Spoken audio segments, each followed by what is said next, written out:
Hola, buenas tardes. Hola. Hola. Esperemos unos minutitos más a ver si se nos suma algún otro participante.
Bueno, sí, empezamos si querés. Así no. Bueno.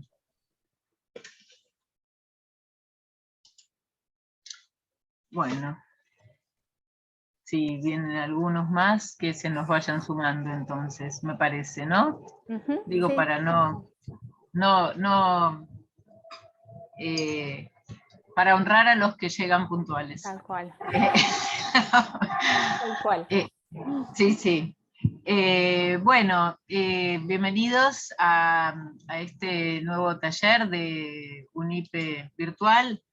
No sé si han estado participando de algún otro. Ya estamos cerrando la semana con este taller sobre este concepto que nos va a presentar Romina Puley, que se llama justicia epistémica, ¿no? Y que junta en este sintagma, por así decir, un aspecto ligado al conocimiento y otro a las cuestiones morales, ¿no? Y bueno, y de eso es de lo que vamos a tratar. Romina es profesora de filosofía, a punto de convertirse en doctora en filosofía, ya va a ocurrir.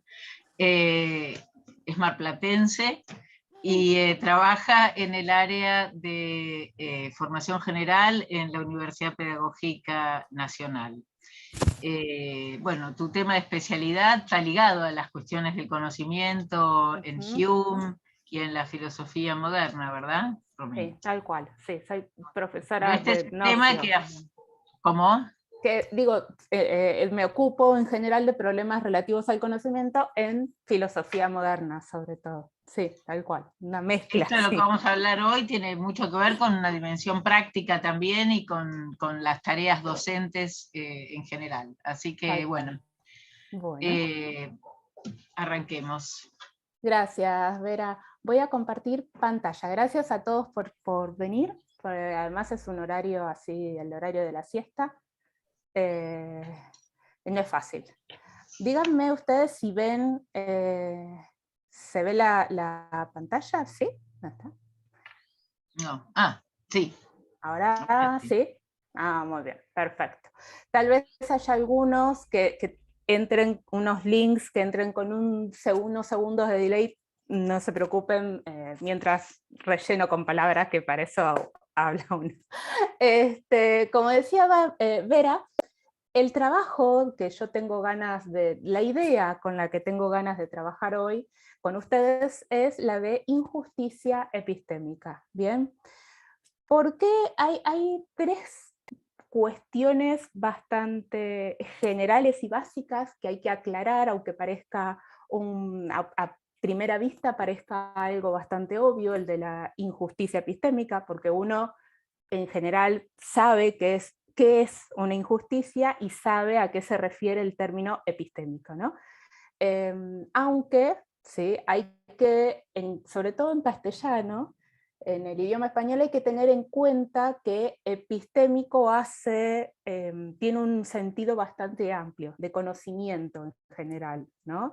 No es lo mismo que epistemología, que para nosotros es la teoría del conocimiento, pero aplicada sobre todo al conocimiento científico, es más específico. ¿Bien? En inglés, por ejemplo, epistemology se usa para ambas cosas, para lo que sería la nociología, la teoría del conocimiento en general, y para el conocimiento científico. Pero acá epistémico se refiere en un sentido muy básico, muy llano, a lo que tiene que ver con el conocimiento, y ahora vamos a charlar un poquito de una característica en especial del conocimiento, ¿no? Por otro lado, el tema de la injusticia, perdonen, tiene que ver con prestar atención, ¿no? Esta es una cita de Judith Clark que fue el puntapié que me abrió a mí la idea de cambiar de perspectiva, ¿sí? Porque trabajo sobre la justicia, sobre qué es la justicia, qué debería ser la justicia, ¿sí? Hay infinidad, cantidad enorme. Dentro de la filosofía, en todas las ramas, básicamente, en casi todas, prácticamente, en la historia de la filosofía, es increíble la cantidad de teorías que hay respecto, ¿no?, de qué es la justicia. Y siempre queda esa sensación de que la injusticia es meramente la falta de justicia, ¿no? Del mismo modo que el mal era la carencia de bien, la falta de bien, que se define por la negativa. Y lo que plantea Judith Sklar, ya hace en la década del 70 creo, es que la injusticia tiene peso propio, ¿no? La injusticia merece un tratamiento propio. O sea, no es exactamente lo mismo, no equivale exactamente a la falta de justicia, ¿sí? Obviamente se complementan, tienen que ver y demás, pero tiene su propio peso y requiere explicitaciones, requiere discusiones, requiere prestarle atención, ¿no? ¿Para qué? Para poder siempre, y dice, esta última parte es la que a mí más me moviliza, digamos, para poder identificar a las víctimas de la injusticia, ¿sí?, a las formas en que se da la injusticia. ¿Bien? Entonces, en ese sentido no es lo mismo que hablar de la falta de justicia, sino que tratemos de pensar la injusticia como algo con peso propio, algo que requiere atención per se. ¿Bien? Ese es como el contexto básico de por qué hablar de algo que uno podría pensar es un concepto negativo, algo que es la falta de otra cosa, como es el caso de injusticia. Y decíamos que epistémico tiene que ver con un sentido muy general, con la cuestión del conocimiento, ¿sí? ¿Y a qué viene esta cuestión del conocimiento? ¿Por qué uno mezclaría, uno combinaría algo que tiene que ver con el conocimiento con algo que tiene que ver con cuestiones políticas, con cuestiones morales, con cuestiones éticas, con cuestiones que que están marcadas incluso con la felicidad de los seres humanos, ¿no?, con lo que hace que se desarrollen como seres humanos, si ustedes quieren? ¿Por qué mezclar eso? O sea, ahora, dicho así, de entrada, parecería que es algo obvio, ¿no? Pero en realidad el desarrollo de las teorías nociológicas, teorías de la nociología, para los que no sean de filosofía, es esa parte, esa rama de la filosofía que trabaja, que discute, que piensa los problemas que se vinculan con el conocimiento, ¿no? Entonces, decía que los desarrollos de los últimos años, que han sido un montón, ¿sí?, muy rápidos, dentro de las teorías nociológicas, se piensa el conocimiento con una definición estándar, clásica. ¿Bien? O sea, y a partir sobre todo de la filosofía moderna. Aristóteles y Platón, por ejemplo, no compartirían exactamente, de hecho, tal vez conozcan el Teeteto, ¿no?, que es ese diálogo platónico en el que Sócrates intenta trabajar, intenta definir qué es el conocimiento y demás. Bueno, no se acerca tanto a esa idea de la filosofía antigua o de la filosofía medieval, sino que tiene que ver más con lo contemporáneo y con los filósofos modernos. ¿Qué es lo que dicen estas teorías del conocimiento? Que eso que llamamos conocimiento se define con 3 palabras: creencia verdadera, justificada. Bien, yo no voy a exprimir todo esto porque no viene al caso ahora, pero quiero sí resaltar un par de cositas para que podamos charlar, porque el conocimiento es, tal vez tengan oída esta referencia del tiempo en San Agustín, ¿no?, que yo sé qué es, pero si me preguntan qué es no sé responder. Bueno, con el conocimiento pasa algo muy, pero muy similar. Uno sabe qué es, de hecho todos nosotros somos conocedores de algo, no conocedores en el sentido de sabios, ¿no?, sino conocedores en el sentido de gente que sabe qué, sabe cómo, conoce tal cosa, conoce a alguien, ¿bien? Todos usamos la palabra conocer, usamos la palabra saber, que dicho entre paréntesis para el caso, las vamos a usar acá como sinónimos, ¿no?, por una, digamos, no viene al caso distinguirlas ahora, pero esta definición estándar, se llama, le dicen el análisis estándar del conocimiento, te lo define así: creencia verdadera justificada, ¿no?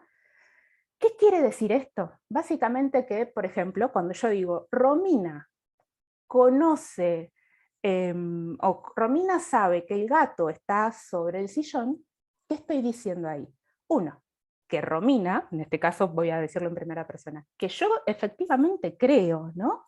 O sea, le doy mi consentimiento, mi asentimiento, mi apoyo a la afirmación, el gato está sobre el sillón. Primero, eso es lo de creencia. Segundo, que para que sea conocimiento, que yo lo crea, no alcanza, ¿no? Esa creencia tiene además que ser verdadera, es decir, que el gato efectivamente esté sobre el sillón y no sobre, no sé, la silla, o que el lugar del gato sea el perro, porque acá puede pasar, puede estar cualquiera de los bichos. Pero ahí todavía, ¿qué pasa? No es conocimiento. Ahí, ¿por qué? Porque puede haber sido que de casualidad el gato sea el que esté sobre el sillón, ¿no? Hay un tercer elemento que es la justificación, que tiene que ver con las evidencias, con las pruebas que yo tengo, con el origen al mismo tiempo de la creencia. ¿A qué quiero decir con esto? Que mi creencia se origina en mis sentidos, por ejemplo, que estoy viendo, en mi percepción sensorial, ¿no? Como una de las causas, que estoy viendo al gato sobre el sillón. Pero acá viene la cuestión que yo quisiera que tengamos en mente para ir trabajando. Apuntar sobre todo a la cuestión de las creencias. ¿De dónde sale eso que a mí me lleva a darle mi apoyo, ¿sí?, a sostener determinado enunciado?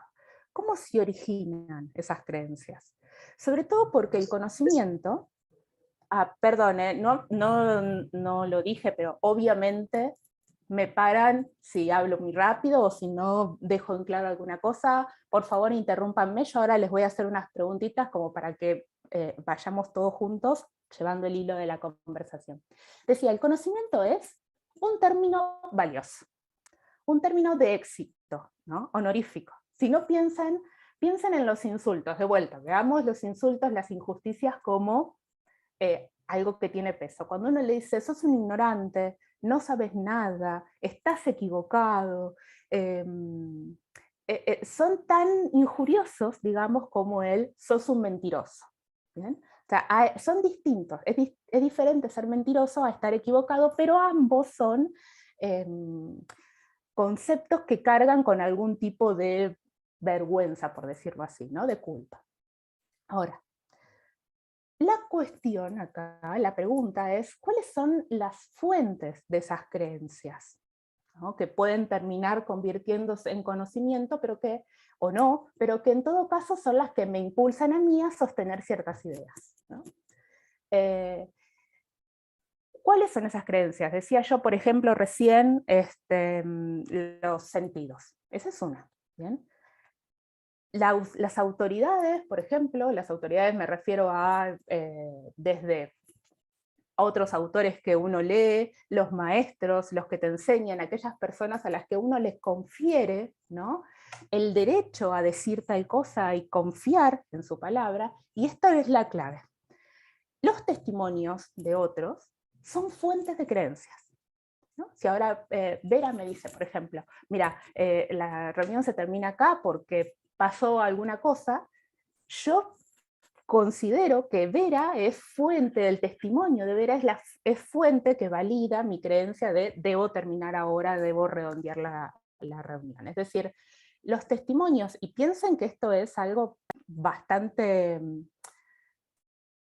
común, ¿no? O sea, uno toma todo el tiempo el testimonio de los otros en la formación, no simplemente en la defensa, digamos, ¿no? Sino en cómo formamos las creencias, qué es lo que consideramos verdadero, qué es lo que consideramos posible, probable, tomamos el testimonio de los demás. Entonces, acá fíjense que ya tenemos ciertos elementos claves. Uno, el conocimiento hasta ahora había sido tratado como algo ajeno a cuestiones morales, a cuestiones políticas, ¿no? Se lo podía analizar simplemente en términos epistémicos, en términos que tenían que ver con el conocimiento.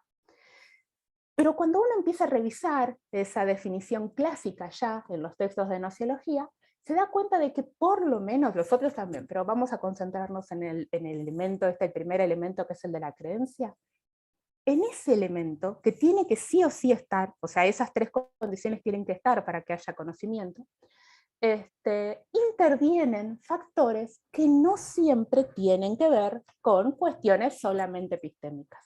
¿Bien? La clave de la injusticia epistémica es justamente, perdón la redundancia, pero es justamente hacer explícitas esas otras cuestiones que tienen que ver con el conocimiento y dice, miren, vos no podés analizar el conocimiento como algo en lo que no intervienen otros factores además de la percepción, la razón, la lógica, etc.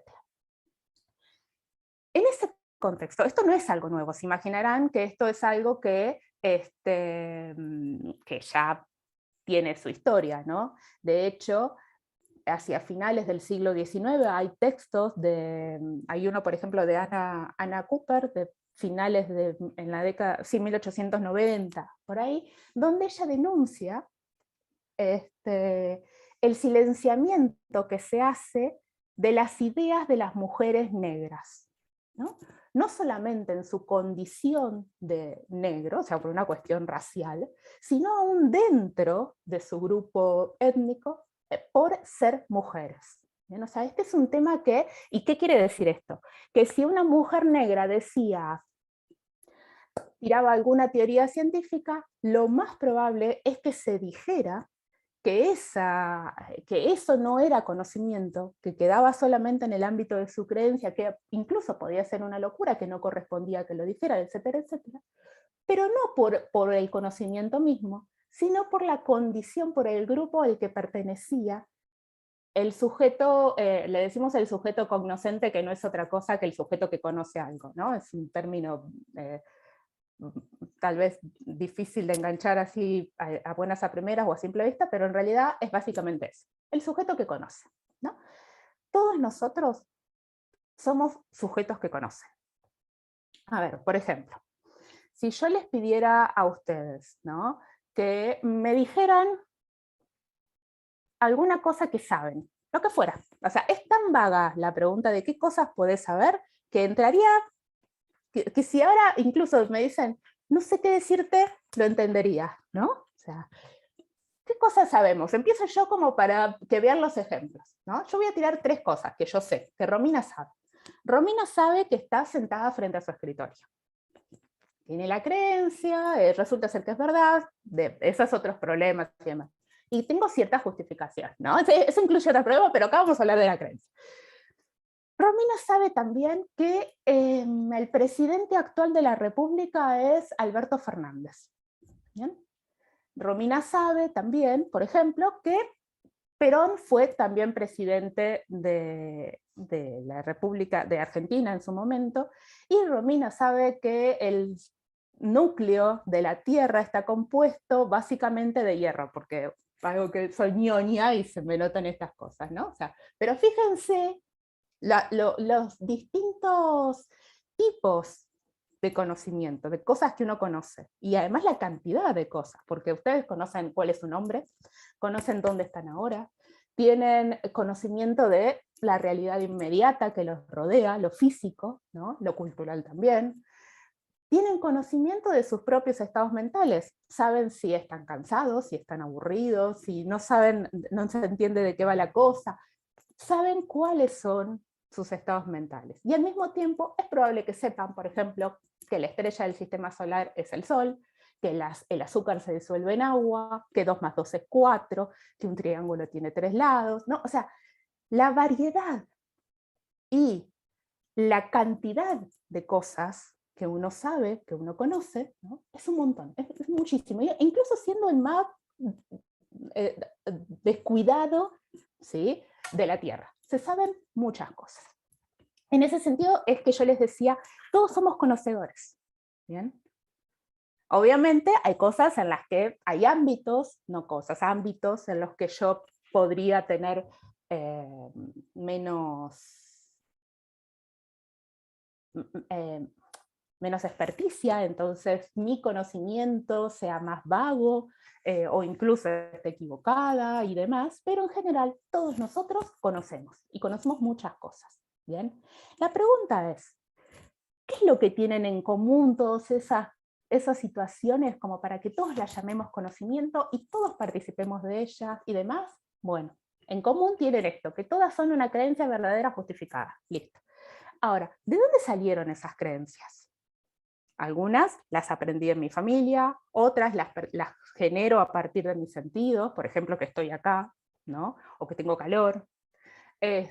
Otras las aprendo a través de la escolarización, ¿sí? Del trato con los demás, sobre todo. La fuente más amplia, más rica de formación de creencias, digamos, es el trato con los otros. ¿Ves? Convivir con otros porque uno absorbe creencias. Muchas veces, fíjense en la cantidad de creencias que uno tiene formadas desde niño y que o a veces no se cuestionan nunca y otras veces se cuestionan tarde. ¿Sí? Que Papá Noel no existe, espero que no me escuche, que Papá Noel no existe, por ejemplo, ¿no? O sea, es una creencia, uno tiene esa creencia, no como un ser sobrenatural, sino como que aparece determinada persona acá en determinado día, deja tal cosa, qué sé yo, y esa creencia después, con el tiempo y con ayuda de los amigos normalmente, ¿no? de los compañeros de la escuela y demás, desaparece. ¿Bien? A lo que voy es que el trato con los demás, el testimonio de los demás, ¿sí?, siempre influye, es uno de los lugares de donde salen nuestras creencias. No es una tontería, y aunque parezca algo bastante obvio, recién hay muy pocos textos en filosofía que se ocupan del valor del testimonio dentro de la formación del conocimiento. ¿Bien? El primero, uno de los primeros fue uno de Hume, y después se dejó otro de Thomas Reid, que es de la época, pero recién ahora se está empezando a tomar la cuestión. Piensen en las fake news, ¿no? O sea, el valor que tiene el testimonio de un determinado periodista en la formación de mi creencia acerca de tal cuestión, por ejemplo. ¿Bien? Es un tema que en filosofía, en teoría del conocimiento, no se ha tematizado esto. Y lo que tiene el tema de la injusticia epistémica es que justamente quiere ocuparse de esto. Y no en general, sino en relación a un punto central, y es que las injusticias, o sea, se pregunta, ¿no?, de qué manera nuestras prácticas, las instituciones que tienen que ver con lo cognitivo, con, bueno, obviamente el conocimiento, con las cuestiones epistémicas, fomentan o están hechas de tal modo, se dan, se despliegan de tal manera, ¿no?, que al mismo tiempo son dañinas para ciertos conceptos que nosotros asociamos con el conocimiento, por ejemplo el de verdad, ¿no?, el de entendimiento, son contrarias a esos valores del conocimiento, y decía, al mismo tiempo em, son injustas, ¿sí?, con ciertos sujetos en particular, con ciertos sujetos cognoscentes en particular.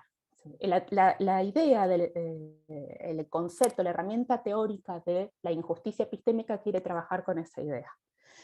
Que, les repito, parece ahora, no sé, uno está ya tan metido en esto que parecía una perogrullada, pero en realidad hace poco tiempo que se trabaja esta cuestión.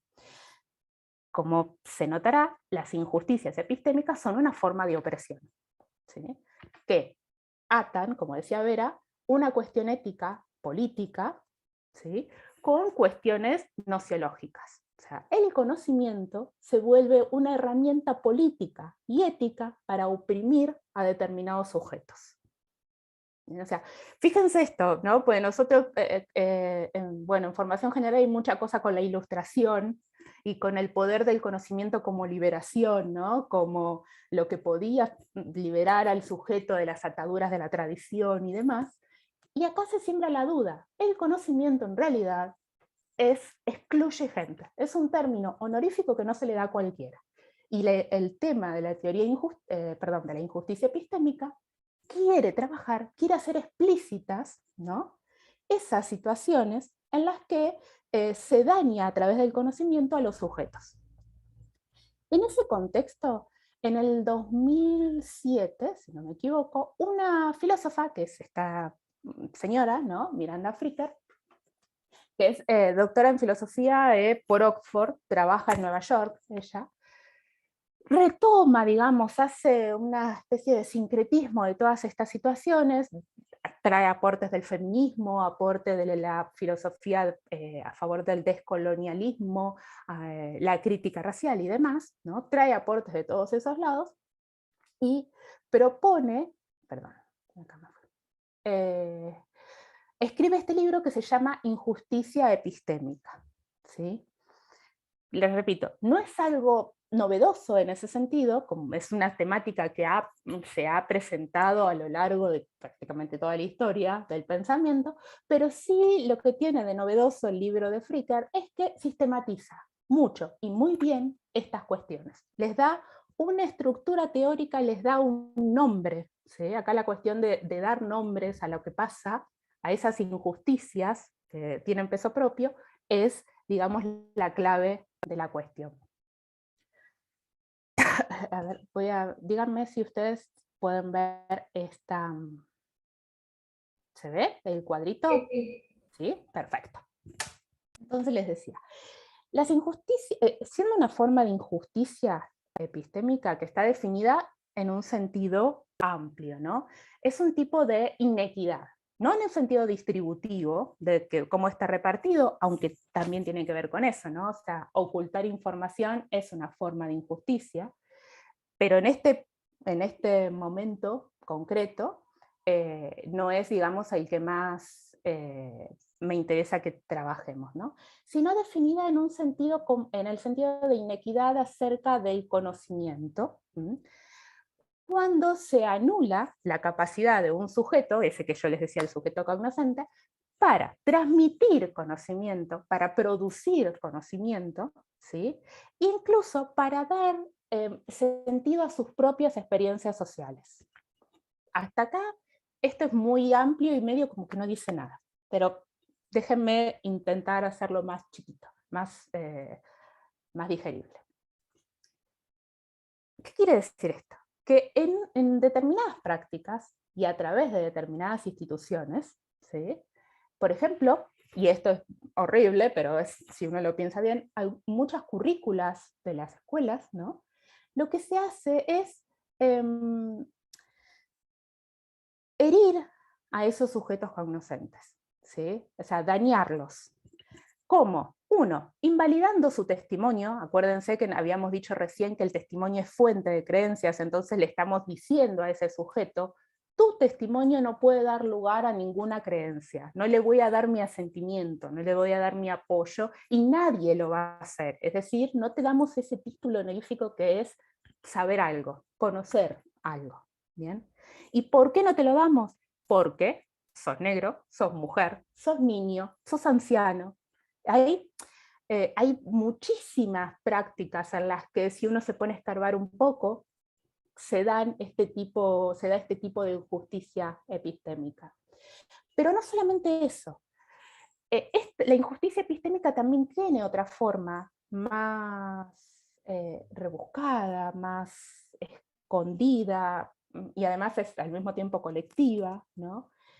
Que es la que Fricker, ahora vamos a ver, llama injusticia hermenéutica, que tiene que ver con que ni siquiera haya un término, haya una expresión, un concepto que justamente pueda expresar algo que sucede a un grupo, a una minoría, por ejemplo. En ese contexto, ¿sí? Para tratar de hablar de estos temas, Miranda Fricker digamos, plantea dos formas de esta injusticia epistémica, ¿sí?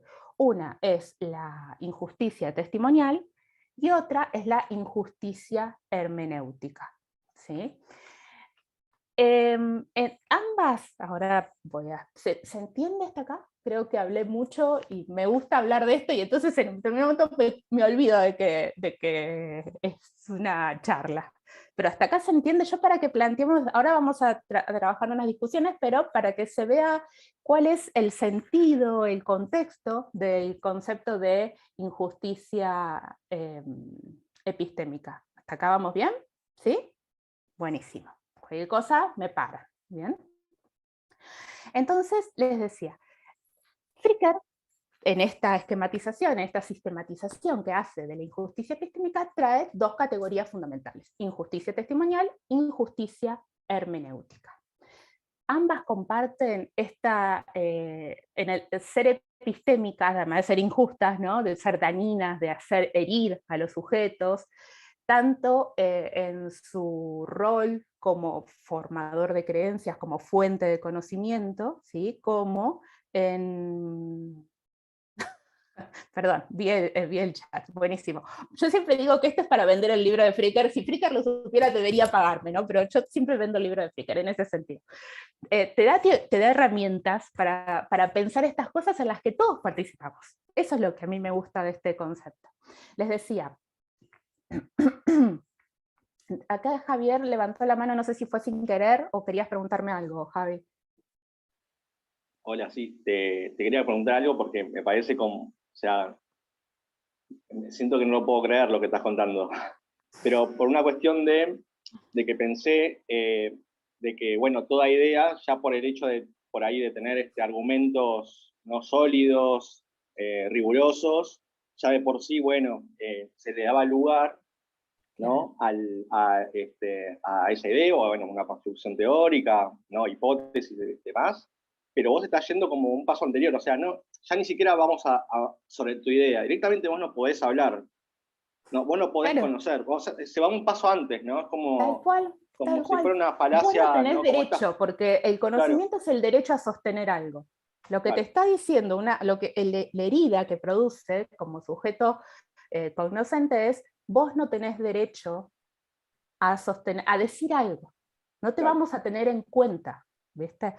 Por eso les digo, parece una perogrullada, pero fíjense cuando uno hace eso con niños, ¿no? Con jóvenes, en las escuelas es donde se sufre más este tipo, ¿no? O sea, bueno, ahora calculo que no, pero cuando yo iba a la escuela secundaria tenía 2 o 3 profesores que eran: esto es así porque yo lo digo y ningún estudiante podría saber más que yo. O sea, esa estructura, ¿no?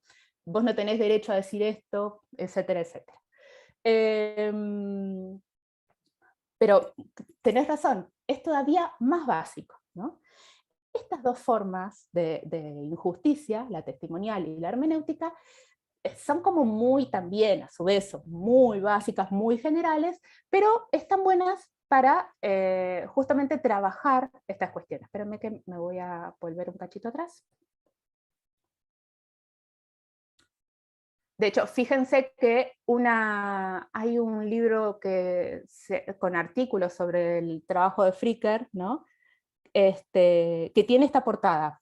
O sea, fíjense que dice que lo escuchen, o sea, que valga tu testimonio. Pero lo loco además es que este tipo de problemas no se ven en las cátedras de nociología, ¿no? Eso sí te puedo asegurar, que este tipo de problemas no se ven dentro de las cátedras de nociología. El conocimiento se sigue trabajando como algo independiente de otras cuestiones. A veces encontrás algunos momentos en los que asocian el conocimiento de la crítica de Nietzsche, por ejemplo, ¿bien? Pero no más que eso. Y lo que tiene, una de las cosas que tiene que a mí me gustan, digamos, de Fricker, es que dice, miren, esto no es solamente ética, y tampoco, porque implica lenguaje, implica conceptos, implica comunicación, y tampoco es solamente teoría epistémica, teoría gnoseológica, ¿sí? No podés estudiar una sin la otra.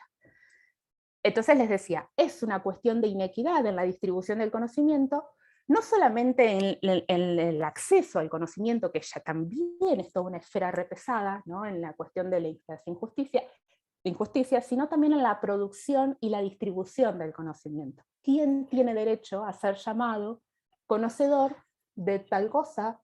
No sabes de qué estás hablando, no tenés idea. Fíjense cuántas veces nosotros los invito a reflexionar, cuántas veces hemos usado nosotros mismos estas expresiones con otras personas, ¿no? Perdón, María Emilia, también claro, tal cual, bueno, tiene que ver con esto mismo, ¿no? La filosofía de la liberación también plantea, pero como decía Javier, este es todavía un paso más atrás, es volver a plantear qué es el conocimiento y qué cosas se incluyen dentro del conocimiento, quiénes participan del conocimiento y quiénes no pueden participar del conocimiento. La injusticia testimonial, ¿sí? Que es la primera forma de la que habla Fricker, es cuando vos ignorás o pasás por alto o negás el estatus de la calidad de sujeto cognoscente, de sujeto que conoce algo, que tiene derecho a sostener esa afirmación, que es bien, se lo negás a una persona, y con esto lo dañás en su yo moral, pero también lo dañás como un sujeto que puede colaborar en la producción colectiva del conocimiento, que es otra cuestión. Fíjense todas las cosas, las ramas que se abren. Eso es lo que a mí me gusta del conocimiento. Que de golpe tenés un montón de cosas para trabajar desde muchas perspectivas, ¿no? Pero fíjense, les dejo esta pregunta para discutirla después. ¿El conocimiento se puede pensar como algo individual o siempre tiene que ser pensado como una empresa colectiva? Si tiene que ser pensado como una empresa colectiva, algo de lo que directa o indirectamente participamos todos. Entonces, ¿se pueden validar sistemas como el de patentes de medicamentos? Los derechos de autor de los libros, etcétera, etcétera. Bueno, esa es otra cuestión que dejamos abierta, que también tiene que ver con esto, con la circulación, ¿sí? Con la formación, la producción, mejor dicho, y la distribución del conocimiento. Les decía, esta injusticia testimonial llevan a que uno a disminuir al hablante, ¿no? Al sujeto que propone una creencia. ¿Por qué? Porque disminuye, como oyente, disminuye la credibilidad en los juicios de ese hablante, ¿sí? Pero además fíjense este detalle, que es de una forma sistemática y estructural, es decir, no creo en lo que dice fulano o en el valor del testimonio de fulano porque en este caso, porque es negro, pongamos. Porque por el grupo al que pertenece, ¿sí?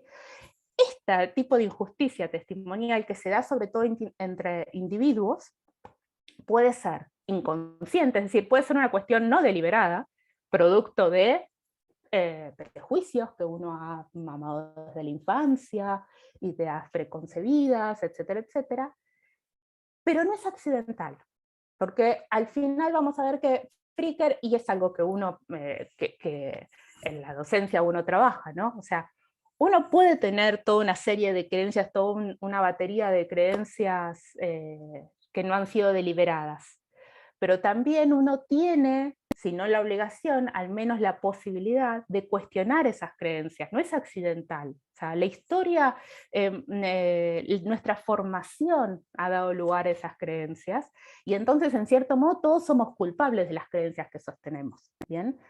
Puede ser que en el origen haya sido inconsciente, no haya sido deliberado, pero en determinado momento sostener ciertas creencias ya no es accidental, ya se vuelve algo de lo que somos responsables. Fíjense que acá lo que hace Fricker es poner una carga a veces densa, ¿sí? En el sentido de que todos somos responsables de las creencias que tenemos. En determinado momento hay que hacerse cargo y hacer una forma de construcción, si ustedes quieren. ¿Bien? Este tipo de injusticia provoca daños, limita muchísimo el rendimiento intelectual de cualquier sujeto, del sujeto que está, del hablante, vamos a decirle ahora, ¿no? Incluso puede acabar con su desarrollo. Es decir, vos podés frenar el desarrollo intelectual de alguien a partir de actos de injusticia testimonial. Fricker lo llama un rebajamiento simbólico. ¿Bien? O sea, no formás parte de los que tienen el derecho a saber algo, a decir que saben algo, a transmitir información. Es durísimo, si ustedes lo piensan bien es durísimo, y si lo conectan con esta definición que yo les había tirado al principio del conocimiento como una creencia verdadera, justificada, resulta ser que son pocos los que conocen, son pocos los que saben, son pocos los que tienen conocimiento. Yo siempre que trabajo este tema pienso en, tal vez alguno no lo sepa, la anécdota de Marie Curie, ¿no? Que no la aceptan, después de haber ganado los 2 premios Nobel, no la aceptan en la Academia Francesa, en la Academia de Ciencias, y lo someten a una votación, todo para ver si la aceptan o no. El problema era que era mujer, ¿no? Y finalmente no la aceptan. ¿Por qué? Porque la tradición de la institución había que mantener la tradición de la institución, que no lo decía en ninguna parte, pero daba por obvio que se trataba de varones. ¿No? Entonces, fíjense el daño que se puede hacer desde esta perspectiva, ¿no? De la injusticia testimonial. Pero además, te quita, ¿sí? Cuando se comete una injusticia de este tipo, lo que hace es quitarte un elemento, una condición esencial de ser persona, que es la capacidad de que tu testimonio valga como fuente de producción y distribución del conocimiento. Parece, dicho así, yo sé que es muy, por ahora es muy superficial, pero fíjense la potencia que tiene ponerle un nombre a este tipo de injusticia que todos de una forma u otra hemos sufrido en algún momento, o hemos dañado a otros a través de la injusticia de tipo testimonial. Yo acá había traído para discutir ahora, no sé si prefieren dejarlo para la última parte, esto hagamos tipo convenio colectivo, ¿sí? Un problema, si acaso esto que nos lleva a sufrir y cometer, ¿sí? Injusticias epistémicas de tipo testimonial, se debe solo a factores individuales, ¿sí? Prejuicios, cuestiones que uno arrastra de toda su vida, o se debe a cuestiones estructurales, ¿no? O sea, cuestiones que tienen que ver con lo social, con las instituciones, con las condiciones materiales de vida y demás. Si ustedes tuvieran que arriesgar ahora, igual esto se sigue charlando, ¿no? O sea, no se limiten, quiero decir, pero si tuvieran que arriesgar esto, ¿cuál les parece que tiene más peso en este tipo de injusticia testimonial?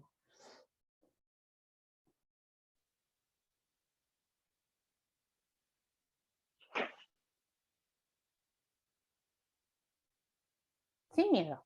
Eh, Acá vamos a hacer que no hay creencias ni verdaderas, ni falsas, ni correctas, ni incorrectas, porque si no estaría yendo en contra de lo que vengo diciendo, ¿no? Digo, bueno, arriesgo. dale, ¿Puedo Emilia, arriesgar? sí, gracias. Yo creo que hay mucho de lo estructural, ¿no? De las condiciones materiales. Y no puedo dejar de relacionar todo esto que estás diciendo con la filosofía de Jacques Rancière, por un lado, No. cuando habla de me sale el término en francés, el partage de lo sensible, y al mismo tiempo con Axel Honneth y su teoría del reconocimiento, ¿no? Y el reverso del menosprecio. Mirá. A mí me parece que eso, si bien impacta en lo individual, parte de ciertas, de la materialidad, ¿no? De ciertas estructuras que van más allá de lo individual. Tal cual. Eso trae, está re interesante lo que decís, Emilia, sobre todo porque había escuchado nombrar alguna vez lo del reverso del menosprecio y nunca lo tematicé, nunca lo trabajé, digamos, pero sí, debe estar buenísimo. Porque es cierto, hay una estructura que permite formar a sujetos que excluyen, ¿no? Y qué sé yo, uno... no voy a mentir esto, ¿no? O sea, me sincero respecto a mi posición, por determinados factores, porque soy docente, porque pertenezco a determinada estructura educativa, social y demás, en general yo no sufro, igual en general, ¿no? Por ser mujer, por ser una serie de cosas se ha padecido, pero en general mi testimonio sí es tomado como, o sea, lo digo desde alguien que no sufre mucho este tipo de injusticias testimoniales. Pero la cuestión acá es para ver si todo depende de factores estructurales, se hace más difícil aceptar esto de Fricker de todos somos responsables de nuestras creencias. ¿No? O sea... bueno, pero por ahí somos responsables por ahí de no de aceptarlo acríticamente de repente, o de aceptar esas creencias acríticamente.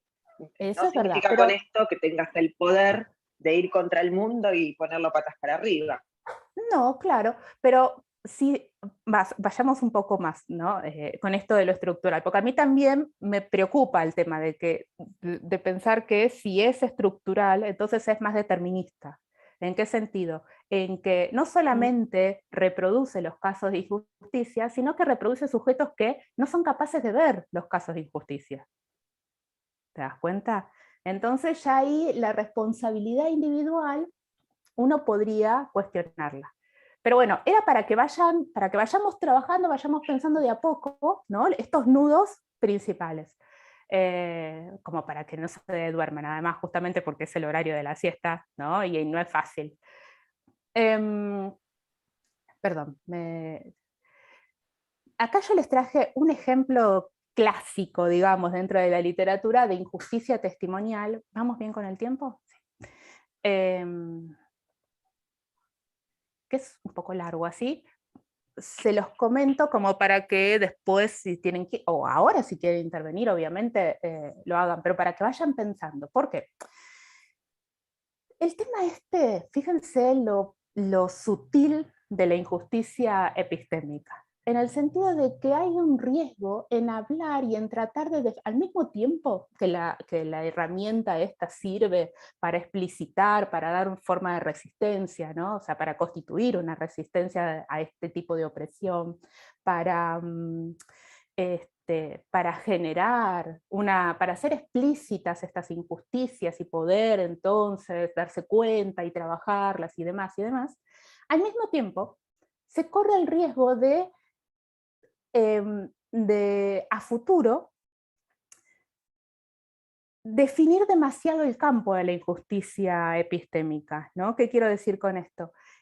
que ya de antemano decimos la injusticia epistémica tiene que ver con mujeres, negros, niños, etcétera, etcétera, y estamos dejando a futuro posibles grupos, posibles sujetos que pueden ser también dañados por este tipo de injusticia. Lo que voy es que hay que ser sutil en las definiciones de la injusticia epistémica, justamente, perdón la redundancia, pero puntualmente para evitar cometer injusticias en el futuro. Entonces, ¿qué es lo que se puede hacer? Si uno tiene que hablar de esto, pero no definir todo el tiempo ni hacer estructuras demasiado duras, ¿no? Como para permitir que se incluyan casos cada vez más complejos, es decir. Una forma de trabajar esto y evitar justamente ese problema es dar ejemplos, ¿no? Vera, no sé si fue sin querer, que siempre tengo este problema en las clases virtuales, a mí me ha traído el tema de... No, igual no sé si es oportuno hacer la pregunta ahora, pero decime, sí, así caso, como no quería dejar de plantearla porque como vas avanzando en eso por ahí, yo me preguntaba dos cosas. Una, ¿cuál sería? Vos dijiste claramente que hay mucho dicho sobre la justicia y menos sobre la injusticia. Me preguntaba en este caso cuál sería la justicia epistémica, que todos opinen, que todos tienen derecho, o que todos dicen verdades, o que todo debe ser escuchado siempre, que todo vale, no sé, no sé cuál sería me parece claro en los ejemplos donde... Claro, me parece claro en los ejemplos pensar que, bueno, uno no le puede tapar la boca a otro por un prejuicio. Ahora, la contraparte en la educación que todos hemos recibido y dado, seguramente hay un momento en que decís, bueno, ya está, mira, no puedes opinar más, qué sé yo, a un hijo uno le dice, bueno, mira, yo te digo que no podés salir después de tal hora, ya está, no. Tal cual, uno dice, porque yo te digo, porque yo lo mando, ¿no? Sí, porque la naturaleza lo ordena. No, tal cual. Digamos, ¿cuál es el límite, me preguntaba, de esto que llamaríamos justicia, si es que la definimos por... Y lo otro que me surge un poco más, pero me parece que tiene relación, por eso lo planteaba ahora, y por ahí no hace falta que tampoco corte tu exposición, pero no sabía cuándo decirlo. Porque vos preguntás cómo reconocemos una injusticia, y ahí se me plantea el otro problema, que es, digamos, cómo en el marco, pensando en esto que vos planteás, si es lo estructural o si es lo individual, y dónde está el límite de la responsabilidad, porque me parece que son tantos los casos que vimos últimamente, y sobre todo pienso en todos los casos de cancelación, scratch, etcétera, ¿no? Donde algunos claramente aparecen en muchos casos como situaciones dudosas, ¿no? Es decir, bueno, le vas a decir a alguien que tuvo una conducta que hace 30 años estaba admitida socialmente, y ahora, entonces, más allá de la indignación que a uno le pueda provocar en el presente, no quiero ir a ese punto porque si no ya empezamos a hablar de otra cosa, digamos, ¿no? A opinar sobre las conductas, no estoy tratando de hacer eso, sino pensar cuál es el criterio de justicia con el que nos manejamos, y me parece que a menos que creamos que la justicia es un valor universal, dado, y que está siempre ahí, los criterios de justicia que solemos emplear son los que la sociedad admite como tales. Entonces,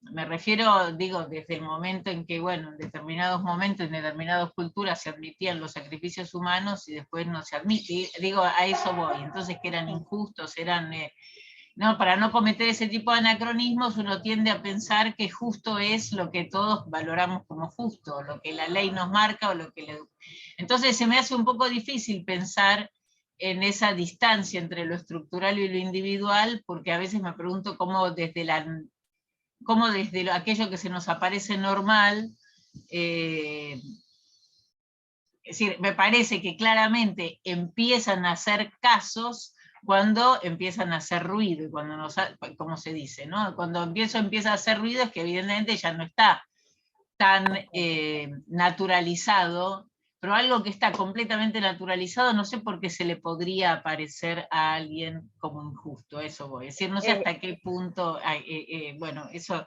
por ahí la hice un poco largo, pero era eso, es decir, el criterio de justicia es universal, es atemporal, es histórico, en ese caso tendríamos que estar todos sublevados todo el tiempo, pero si no, si están formateados por el régimen social, bueno, claro, eso, se vuelve determinista esto que yo te estaba diciendo, ¿no? O sea, si, no necesariamente. No lo claro, llamaría determinista, lo bueno, llamaría histórico nomás. No, bueno, pero ponele, es una condición material que incluso limita las posibilidades que tenés de pensar algo diferente a esa estructura donde creciste, donde te formaste y demás. ¿Sí? Es que No la idea de significa... pensar que uno no va a estar limitado también me parece limitante. Es decir, ¿cómo no vamos a estar limitados? Es como una definición, claro, sí, o sea, si la voluntad no tiene algún tipo de determinación, no puede actuar, ¿no? O sea, no puede empezar a actuar, ¿no? La abolición no podría empezar a trabajar. Pero sí, el tema... Sí. No, perdón, te decía, es un tema difícil porque me pone justamente el foco en la capacidad individual de reconocer situaciones de injusticia, no solamente porque sos la víctima, o sea, cuando uno es la víctima, no siempre sucede, pero es más fácil discernir, digamos, una situación de injusticia epistémica, o de injusticia en general, ¿no es cierto?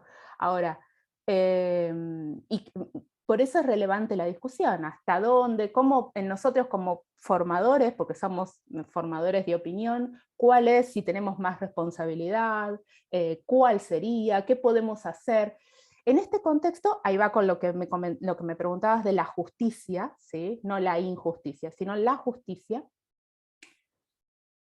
Yo creo que una forma interesante de pensar las cosas es de pensarlas, no digo que se solucionen, ¿no? Pero no pensarlas en términos de justicia, injusticia, sino de acciones justas, prácticas injustas. Entonces, la justicia estaría vinculada, por ejemplo, a una práctica justa que hay que aprender, que hay que desarrollar, que también necesita de cierto contexto para florecer, y qué sé yo. Fricker le dice la escucha atenta, es decir, que sería la deliberación, básicamente, ¿no? El juicio práctico, la deliberación acerca del testimonio del otro. Que no pase sin filtro, ¿sí? Que no sea aceptarlo simplemente porque lo dice, porque si no sería injusto y voy a aceptar cualquier cosa, pero sí la deliberación, ¿no? Frente a la opinión del otro. Considerarla, sí, eso. Justamente la consideración, la escucha, tratar de entender qué exactamente, cuál es el sentido de lo que el otro quiere transmitir, etcétera, etcétera, y considerarla y hacer una deliberación. Me parece que lo que sería la justicia tiene que ver con esa virtud, ¿sí? Que sería esa escucha atenta, que sería una práctica, o sea, ¿qué sería actuar justamente? Bueno, esto, considerar. Ojo, yo tengo el problema con eso de la practicidad, que uno no puede estar considerando todo el tiempo todo, ¿no? Si no estaría como, ¿cómo era el nombre del burro este que no elegía una u otro montoncito de comida por estar pensando y calculando? El asno de Buridán. Ahí está, gracias. El asno si no uno estaría permanentemente, ¿no? Deliberando, y entonces hay una limitación práctica también a esto. Uno tiene que tener, que es una de las batallas, digamos, modernas, ¿no? Esto de liberarse absolutamente de todos los prejuicios. Pensemos, no sé, en Francis Bacon, con los ídolos, con la teoría de los ídolos. Esta cuestión de, ay no, tengo que ponerme en el papel de alguien que no tiene absolutamente ningún prejuicio. No, no se puede, yo creo que tiene que haber ese reconocimiento, pero se puede sí tamizar con ciertas prácticas virtuosas, ¿no? Que serían justas en ese sentido. Igual te digo, esto es pura especulación mía. Llega hasta ahí de alguien que además, te digo, se vive, ¿no? Porque lo que tienen la discusión acerca de la justicia y la injusticia es que no se termina nunca, básicamente.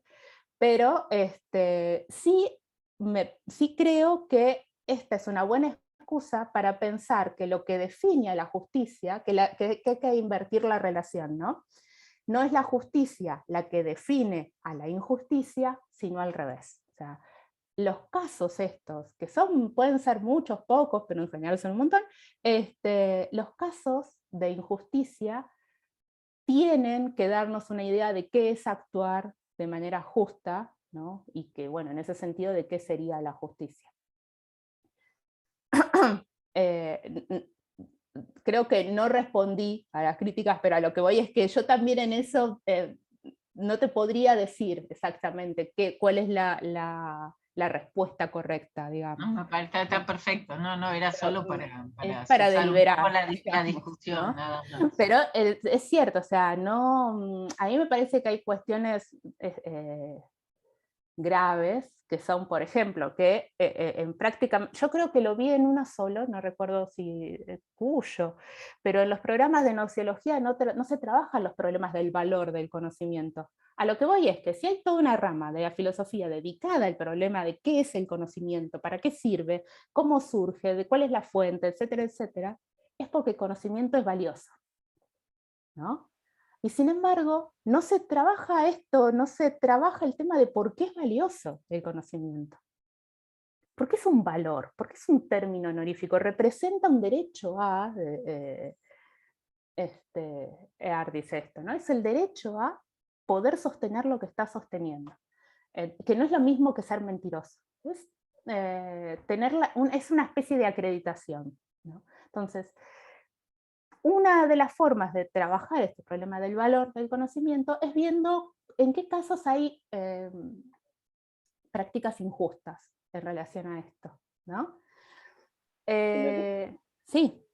Se me ocurre algo con respecto al planteo la verdad que yo también me estaba preguntando, ¿qué sería lo justo? ¿No? Justo entraste bien con un tema de ver qué es lo otro de la injusticia epistémica, y me quedé pensando un poco en tu respuesta, en el sentido de que, bueno, que sea válido, que sea alojada cualquier tipo de discurso, cualquier tipo de persona que tiene como su lugar de enunciación y su enunciación, no exime a que sea repudiable, condenable, ¿no? Digamos, porque si estamos en esta primera instancia de primero de no censurar como acto de justicia, ¿no? Bueno, ok, alojemos eso que es un emergente, o puede ser lo que sea, lo que está diciendo una persona, más allá del lugar al que pertenezca, porque estamos queriendo entrar a un tipo a una justicia, queremos ser justos, entonces eso, ¿no? Como que no significa que no sea, que no sea puesto a prueba, no significa que no sea puesto a prueba, que no sea, ok, lo dijiste, entraste ya a este lugar, ahora vamos a hablar de lo que vos dijiste. O sea, claro, vamos la a acreditación. empezar claro, exactamente, listo, ok, pero estás adentro, ya no es un tema de, ok, no, porque si no esto entramos de vuelta a otro momento, quizás, ¿no? Como, bueno, el de la censura, el de no, esto quizás el de cancelar, y la persona que está cancelada no tiene posibilidad de responder, entonces no siempre estamos jugando como en esos marcos, en esos límites de ver hasta dónde. Está bueno porque como que en distintos escenarios se va manejando como distintos quizás límites. Claro, pero además fíjate que una cosa que, no sé si lo habrán notado, pero una cosa, porque yo no me metí en el tema del tercer elemento de esa definición clásica de conocimiento, que es la justificación, lo que te está diciendo es que la aceptación o no de algo, de un testimonio como conocimiento, como fuente de conocimiento, de creencia válida, de creencia verdadera, no depende de cuestiones racionales, que es el ideal con el que uno ¿no? O sea, que el conocimiento está marcado por lo racional y demás, parece una perogrullada, pero les repito, en los textos, revisen textos de nociología y van a ver que no se trabaja esta cuestión. O sea, se asume que el conocimiento es algo racional, y es una herencia que tenemos, sobre todo de los modernos, y que hay que empezar a trabajar. O sea, no significa que no tenga un elemento racional, esto que decía Javier, ¿no? Ahora vamos a validar o a justificar ese conocimiento. No es que cualquier cosa puede ser conocimiento. Pero eso significa explicitar que en la justificación de las creencias, ¿no? no entran solo elementos racionales, que es lo que pareciera verse, lo que se puede percibir cuando uno ve los índices de los libros dedicados a teoría del conocimiento. En ese sentido a mí me gusta este tema porque por lo menos uno ve los libros, esos libros que tienen un aspecto, un aire mucho más racional, ¿no? Mucho más medido, desde otra perspectiva. Perdón, vuelvo acá para seguir porque después vuelven a salir estas cuestiones en un ratito, ¿sí? Acá yo les había puesto un ejemplo de clásico, ¿no? Ya es como ya casi naif de injusticia testimonial, en el que se trata de un estudiante que va negro, que va a una escuela donde predominan las personas blancas, ¿sí? Es muy inteligente, tiene mucha capacidad de matemática, por ejemplo, de hecho, vamos a decirlo así, es mejor que los compañeros de clase. Cada vez que el profesor hace una pregunta, X es el primero y el único que levanta la mano para responder. ¿Vieron que a veces en algunos cursos aparece alguien que es el único que te da una mano y levanta la mano y quiere responder? Bueno, X, este estudiante del ejemplo, era ese. ¿Bien? Y además, en general, tiene cuenta, digamos, con la respuesta correcta, sabe cuál es poseedor, digamos, de ese conocimiento en términos objetivos. ¿Bien? Pero, ¿qué pasa? El profesor solamente señala, deja que X conteste cuando es el único que levanta la mano, cuando alienta a los otros a levantar la mano. Fíjense que acá uno puede interpretar distinta la situación, lo sé, por eso este es un ejemplo clásico y todavía es ajustable. Decía, el profesor solamente atiende a la respuesta de este estudiante cuando es el único que levanta la mano, cuando no le quedan más opciones, digamos, ¿sí? Incluso cuando X responde y responde bien, alienta a los otros a que respondan, ¿no? Y además, una vez que X responde, le pide a los compañeros blancos, ¿no? Que confirmen la respuesta de X sabiendo que está bien. Voy de nuevo con esta afirmación. Es un ejemplo que es cuestionable, pero es el clásico que se utiliza en estas... quiero decir, cuestionable en el sentido que se podría interpretar de otra manera, ¿no? Les decía, pide la confirmación de los compañeros, pero nunca hace lo mismo cuando el que responde es otro. ¿Sí? Entonces, acá yo traía este ejemplo bastante sencillo, bastante básico, para que pensemos juntos, ¿no? ¿Qué nos provoca esto? O sea, nos causa resquemor, nos molesta, nos parece indignante. Esto es algo, lo asocio a lo que decía Vera recién, ¿no? ¿Qué casos hay? Un montón. Yo creo que es porque también hay más conciencia, aunque no esté explícita, hay también cierta conciencia colectiva de este tipo de injusticias. Pero vayamos pensando, ¿qué es lo que pasa en este ejemplo? ¿No? La otra forma, digo para que tengamos un pantallazo y después nos quedemos tranquilos para discutir. La otra forma de injusticia es la que se conoce como injusticia hermenéutica, que tiene que ver con los conceptos, el lenguaje del que un sujeto dispone, un grupo, mejor dicho, porque esto es más colectivo, un grupo de sujetos dispone para poder expresar ciertas situaciones, ¿no?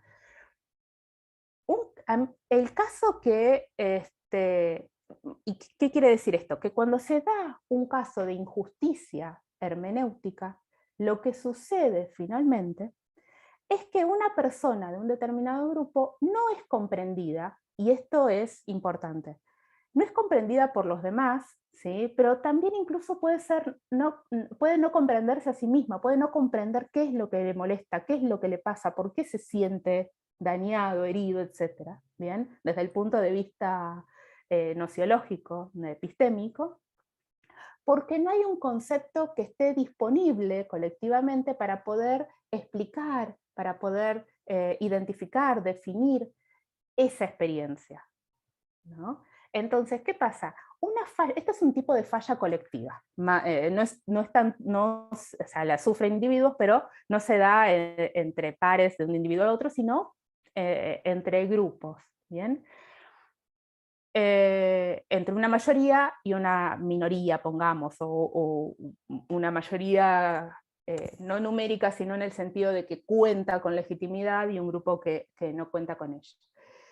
Hay una falta de recursos hermenéuticos, justamente de recursos que permitan la interpretación de la experiencia, y eso dificulta, trae problemas en cuanto a la formación, la producción de conocimiento, la distribución del conocimiento para ese sujeto, para sí mismo, porque no puede darle un nombre a eso que está pasando, y para los demás, o sea, que no entienden qué es lo que les molesta.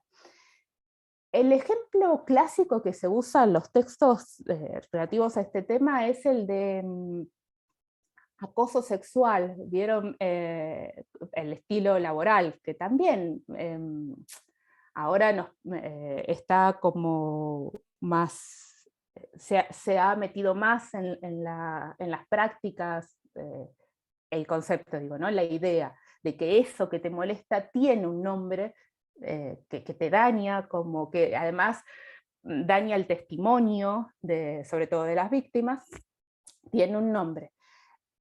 Para mí, uno con el que estamos más, con el que nos acercamos más y creo que se percibe mejor esta cuestión de lo que no había y lo que hay ahora, es la expresión acoso callejero. ¿Sí? ¿Por qué? Porque, ¿qué era antes el acoso callejero? Digo antes como algo que pasó, pero no pasó del todo todavía. Pero ¿qué era antes el acoso callejero? Lo que ahora llamamos acoso callejero, ¿qué era? Esa es la pregunta. ¿Qué les parece?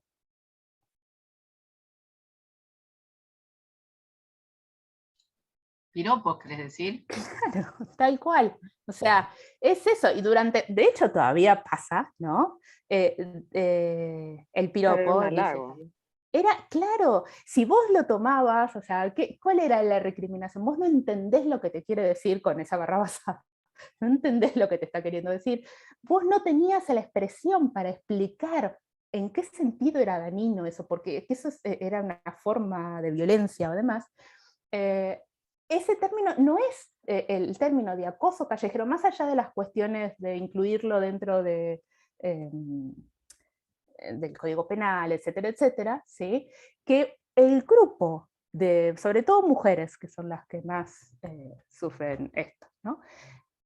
Tener un nombre para explicar esa experiencia, ¿sí? No solamente es un recurso hermenéutico para que las mujeres le hagan entender a los varones de qué es lo que está mal, sino para que las mujeres entiendan ellas mismas qué es lo que está pasando, porque es una injusticia que te hablen así, que te violenten de esa manera. ¿Se entiende? O sea, la injusticia hermenéutica tiene que ver con que haya o no haya, y eso es una cuestión, les repito, colectiva, ¿no? Que se tiene que dar a nivel estructural, sí o sí, social y demás, que haya conceptos que puedan, que estén los conceptos que se necesitan para explicar la mayor cantidad de experiencias y diversas que existen. Entonces, esas dos son las formas que Fricker establece, y ya les digo, hay que tratar de escaparse un poco de la sistematización absoluta para que la teoría sea lo suficientemente plástica como para poder incluir otros casos de injusticia, o que se puedan considerar, se puedan pensar como casos de injusticia en el futuro, ¿no? Acá, esto quería señalar, una diferencia fundamental entre la injusticia hermenéutica y la testimonial es que la primera, la hermenéutica, no solamente afecta a los sujetos, al oyente y al hablante, a este sujeto cognoscente o candidato sujeto cognoscente al que se le niega tal acreditación, etcétera, etcétera, sino que es tan básica, ¿no? Esta es todavía más estructural, más metida en la estructura social, de tal modo que afecta la forma en que colectivamente construimos la percepción, lo que se ve, lo que se ve literalmente, ¿no? A través de los sentidos, lo que se deja de lado, lo que se percibe, la forma en que construimos el lenguaje, la forma en que construimos el conocimiento. Ustedes habrán notado que acá en este esquema el conocimiento no es algo que ya esté hecho y algo a lo que uno se pueda acceder, ¿sí? Algo que ya esté ahí, sino que es algo que se va construyendo, y además se va construyendo colectivamente, y cuando se daña, cuando se comete una injusticia hermenéutica y se daña al sujeto desde esta perspectiva, sí se puede cortar la capacidad del hablante, y esto le puede pasar a grupos enteros, ¿sí? A colectivos enteros, para poder defenderse y sobreponerse a la injusticia, ¿sí? Porque careces de las herramientas cognitivas, de las herramientas epistémicas, para poder dar cuenta de esa situación o de esa experiencia. Acá viene la cuestión que tiene que ver con yo lo veo así, con lo que me preguntaban Javier y Vera acerca de qué es la justicia o qué se podría llegar a ser, ¿no? O sea, en relación a esto. La pregunta sería, ¿cómo se puede desmantelar esto? Que parece tan, vamos a decirlo así, tan propio de la conducta de la naturaleza humana, de la naturaleza de las sociedades, si es que hubiera algo así, ¿no? Si se pudiera hablar de una naturaleza humana o de una naturaleza social. ¿Cómo se la puede desmantelar? Hay cosas básicas, ¿sí? Esto que decía Javier, por ejemplo, mirá, coinciden con Fricker en esta cuestión, que tiene que haber una libertad de expresión, un derecho básico de libertad de expresión, pero no solamente, que no sea algo tan sencillo como el derecho al discurso, sino que también ese discurso sea pasible, digamos, de la validación, de que te tomen como productor, como posible productor de conocimiento, y esté sujeto a la validación. Bien, les dejo acá, no sé, si alguien quiere después este PowerPoint me avisa y les paso el link, y acá les dejo una conferencia de Miranda Fricker que es bastante general e introductoria, pero está muy buena para trabajar justamente, ¿no?, los ejemplos clásicos de este tema.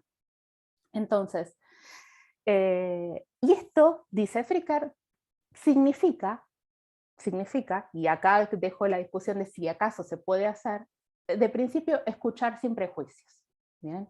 Aceptar al otro como un posible, a cualquier otro, y esto es lo difícil, como un posible sujeto de conocimiento, ¿no? Y ver si ese discurso que da ese sujeto, ese hablante, puede o no ser considerado legítimo, pasa las pruebas de validación. Pero en cualquier caso, para que se dé alguna forma de justicia epistémica, sí o sí hay que partir del hecho de que el testimonio pueda recibir el crédito que es apropiado, ¿no? O sea, creo yo, en definitiva es lograr acercarse un poco más a ese ideal del conocimiento que no dependa de nuestros prejuicios. ¿Sí? No sé si es posible, pero sería acercarse, ¿no?, una aproximación sucesiva a esa idea de recibir el testimonio de los otros sin prejuicios, o como que ese testimonio reciba el crédito apropiado, ¿no? Yo les comentaba hoy que uno de los primeros textos modernos, de los únicos que se ocupan de la cuestión del testimonio, es una sección de la investigación sobre el conocimiento humano de Hume, ¿no?, que es muy loco porque esa es la número 10, que está dedicada a refutar la cuestión de si puede haber milagros o no. Fíjense, empieza con esa excusa, ¿no?, esa sección. Pero ¿qué hace Hume? Una de las pruebas de que pueden darse los milagros es el testimonio de aquellos que han presenciado milagros.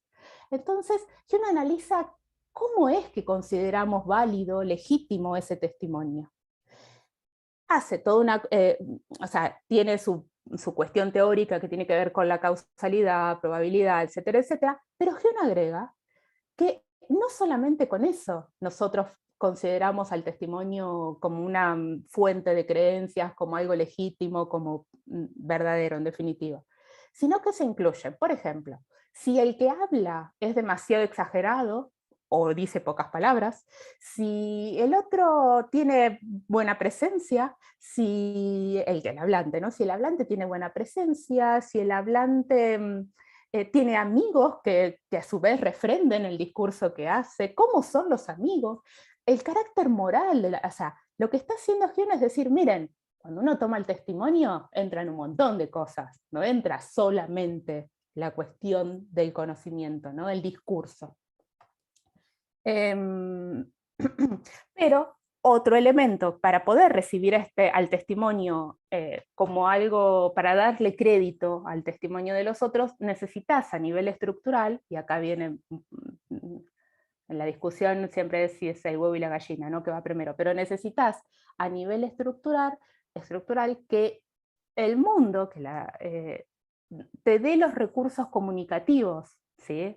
Para poder establecer esa validación, esa justificación del testimonio de los demás. Y vuelvo al punto de inicio, ¿no? Que el testimonio es una fuente, o sea, percibir al testimonio como fuente de creencias, fuentes importantes, básica para el conocimiento, y darle, digamos, el análisis que se merece en ese sentido. También dejo acá un par de videos que uno es sobre el tema, pero el otro es una conferencia en Colombia, ¿sí? De una mujer que comienza, digamos, lo que sería un movimiento, empieza haciendo una lucha personal contra las violaciones, los abusos sexuales a las mujeres. Rita Segato después trabaja este tema, ¿no? Los abusos sexuales a las mujeres como un mecanismo de opresión, ¿sí? Al grupo femenino, digamos, ¿no? Para meter miedo se utiliza en un sentido muy básico el cuerpo femenino a través de la violación. Y cómo ella cuenta la historia de todo el periplo que tuvo que hacer para poder explicar por qué esas situaciones de violencia sexual habían sido violaciones. O sea, que no era algo obvio, y esto creo que tiene 15 años el video, o sea, no había palabras, es una forma de injusticia hermenéutica en ese sentido, no había palabras para que el grupo de mujeres pudiera expresar por qué se había tratado de violaciones. Bueno, creo que hablé rápido, perdón, pero traté de tirar las puntas como para que pudiéramos charlar, pudiéramos discutir el tema. Sí, voy a dejar de compartir si puedo acá. No sé qué le pasa, no puedo. Un segundo, estos son los problemas de compartir las cosas. Les decía, la cuestión acá no es simplemente, acá lo encontré, no encontré el cuadrito de los controles, ahí está, perdón.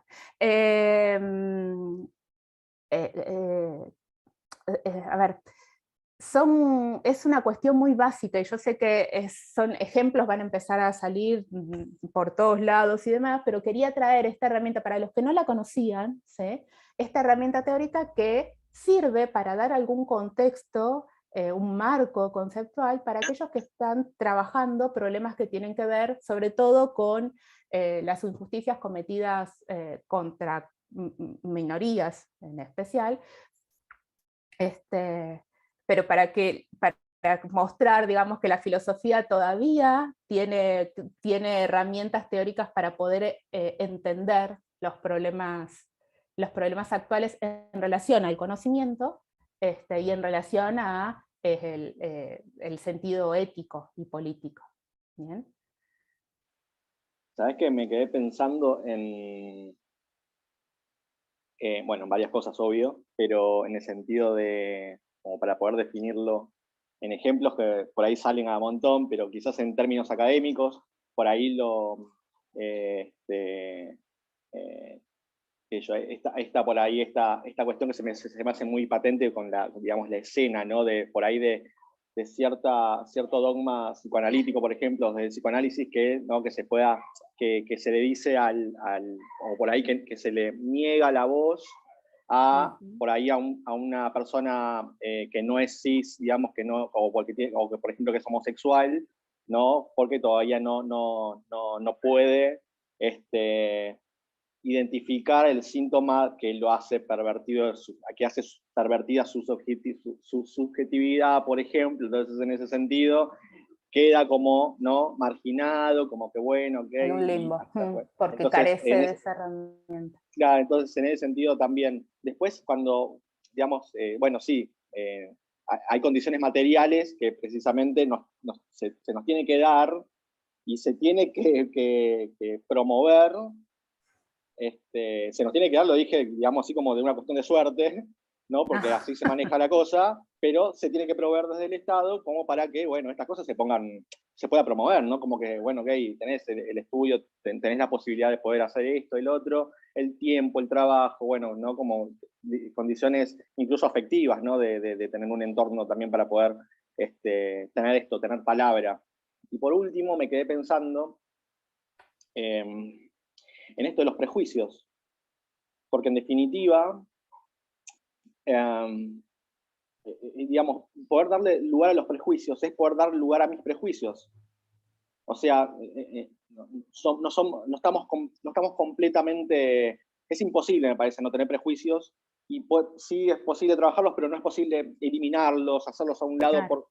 Y entonces en ese caso sí, tomo eso que vos decís, no, bueno, ponerlo entre paréntesis todo, o sea, en epogé, porque en definitiva lo primero que sale de nuestra boca no es significativamente algo que querramos decir.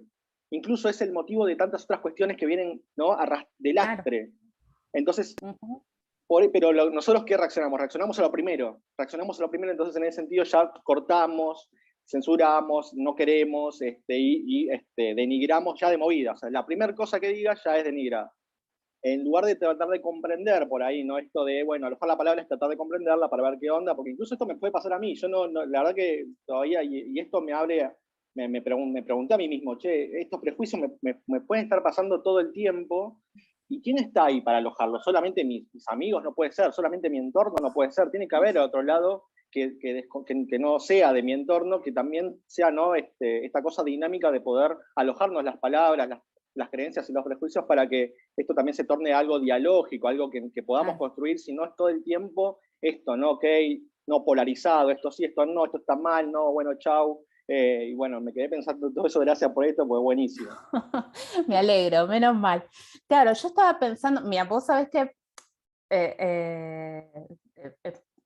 el trabajo que hago en UNIPE es, como decía Vera, en formación general, ¿no? Entonces, en los seminarios que trabajamos, la cuestión básica en la práctica es, bueno, el texto se lee y primero se lee para entender, ¿no? Pero no nos quedamos en eso. Mirá esta práctica, así a lo que voy, que se requiere práctica, no es algo, esta virtud epistémica de dejar de lado por un momento nada más los prejuicios, qué sé yo, requiere sí o sí práctica y te tienen que enseñar, a lo que voy. O sea, tengo una cuestión empirista con esto, que si no hay un ejemplo de verse eso, donde puedas ver eso, no se puede hacer. Obviamente uno dice, bueno, está la familia, los grupos sociales, etcétera, etcétera, pero comentaba, ¿no?, que en este seminario uno les dice, trata de explicar, ¿no? Primero se lee el texto para entenderlo también, pero a partir de ese momento uno tiene que tratar de no aceptarlo como válido solamente porque me lo traen en la cátedra, ¿no? Es lo contrario, digamos, el mecanismo contrario de esto que estamos haciendo. O sea, acá sería, no tomes por inválido tal discurso simplemente porque viene de tal lado. O sea, lo puedes tomar por inválido, pero después de un proceso de deliberación. No digo que sea fácil, no digo que sea conseguible, de hecho, pues, tal vez no. No, aparte son personas.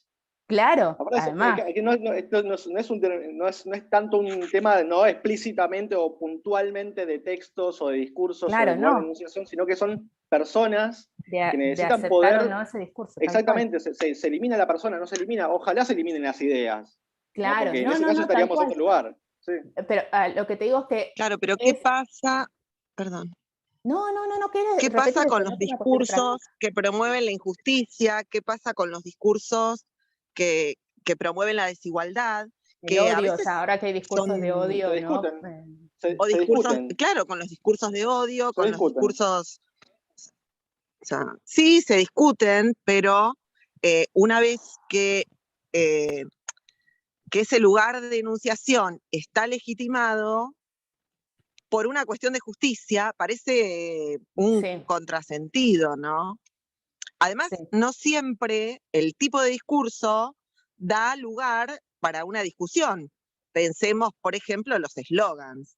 Claro, tal cual. O sea, darían para discusión si uno los desglosara y los analizara, ¿no? Que no es para lo que están hechos, ni la respuesta que esperan, ¿no? Están formateados para que uno no haga ese tipo de respuestas. Pero pensemos, por ejemplo, es cierto en esto, ¿no? El avance de discursos tipo Vox en España, ¿no? O sea, de discursos fuertes de esa ultraderecha, que empiezan a ganar aceptación, y yo cuando escucho comentarios al respecto son del tipo, y porque la gente está cansada de que le vaya mal, entonces acepta. Esa no debería ser la fuente de la aceptación de un discurso, ¿no? Está bien que acá lo que dice Fricker, lo que dice este esquema teórico no es que simplemente se trata del discurso, del derecho a dar el discurso. Ese discurso tiene que pasar por un criterio de validación que se supone tiene cierta estructura, cierto margen racional. Por eso te digo, no sé si es conseguible siquiera, ¿no? Pero es deseable que se dé la práctica de preguntarse si estás cometiendo o no algún tipo de injusticia, en ese sentido, con el hablante, con el otro.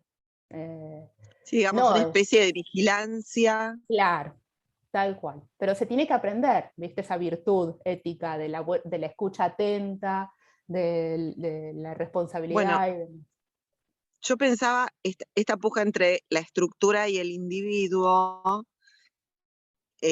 cómo ejemplificarlo, porque me quedo dando vueltas, y por ahí la cuestión del lenguaje inclusivo puede ser un ejemplo, porque hay toda una estructura de validación de la palabra, con sus normas, con sus cuáles son los morfemas que son válidos y cuáles no, cuáles se admiten para la comunicación y cuáles no, y de repente el nombrar la diversidad genera un lugar de enunciación que va contra la estructura, que al mismo tiempo tiene que ver con lo testimonial, porque puede tener que ver con nombrarse a sí mismo y nombrar las situaciones vitales. Claro, y de repente hay toda una estructura. Claro, no existía esa estructura gramatical para representar la experiencia que estaban teniendo ciertas personas. O sea, me parece que hay una cosa que va y viene entre lo testimonial y lo hermenéutico, ¿no? Tal cual. Acá, perdón, en el chat, si no tengo los anteojos puestos, así que sí, veo así medio así. Dice Martín, hay que incluir en la interpretación de la enunciación, del otro su situación, porque un discurso dislocado parece emitir enunciados absolutos, tal cual, y sin embargo 10 minutos de diálogo muestran cómo la posición de las partes se modifica, tal cual, pero hay que llegar a esos 10 minutos, ¿no? O sea, la cuestión clave acá es que hay que tener una práctica, tenés que aprender a sostener esa escucha atenta como para que el diálogo dure 10 minutos. Y que sea efectivamente un diálogo, ¿no? No simplemente el tiempo que suena la campana y listo, me toca hablar a mí. Claro, lo que pasa es que también la situación de comunicación, yo por eso por ahí en un comentario puse medio habermasiano, porque la situación de comunicación no sé si es lo más común que nos acontece. Claro. Sí, ese es el más escuchar atentamente al otro. Claro. No sé si habilita, la cuestión de la información masiva, la rapidez de los datos, la ansiedad, ¿no? O sea... Claro. Sí, no está dada la forma, ¿no? Pareciera, claro. Como en realidad el contenido está, bueno, como a flor de piel, pero la forma todavía no... Claro, pero es cierto eso, hay que ver si las condiciones se dan, ¿no? Yo Claro. tengo una nena de 7 y y es literal, y a mí me pasa con internet, tarda más de 2 segundos en hacer algo y uno ya le parece que tarda, todo tarda, ¿no? Y es esta cosa de la inmediatez, de la rapidez, todo lo que se ve por todos lados. No es fácil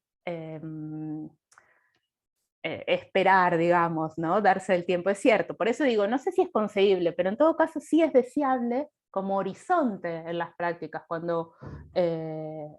cuando uno tiene que tratar, tiene que evaluar el testimonio de los otros para decir si le da su apoyo, su aceptación, si lo considera como, si yo sería capaz de repetir eso a otros, ¿no? Porque eso es básicamente dar apoyo. Viene Javier y me dice tal cosa. Entonces, como yo confío en el testimonio de Javier, porque forma parte de mi grupo, etcétera, etcétera, digamos, ¿no? O por el contrario, digo, no, Javier forma parte de tal grupo, entonces no, lo que diga no tiene sentido. Se dan cuenta, corto la producción de conocimiento, la transmisión de conocimiento, no le doy mi apoyo a esa, no doy mi apoyo en la formación de esa creencia. En ese sentido es una injusticia que no solamente daña a los individuos de forma separada, sino que también daña, ¿no?, al grupo social colectivamente. A ver, de vuelta, hago así porque me cuesta leer la pantalla. Dice, pero parte de esa posición es ser el adulto en el intercambio, cerrar la escucha. Claro, ese es verdad. O sea, el tema ese es a lo que voy es que, de vuelta, no es, no sé si la palabra es intuitivo, ¿no? O sea, creo que es algo que se tiene que aprender, y que, por ejemplo, las aulas, la paternidad, la maternidad, son espacios donde uno debería poder enseñar a hacer esto, de la escucha atenta, de revisar, no de aceptar.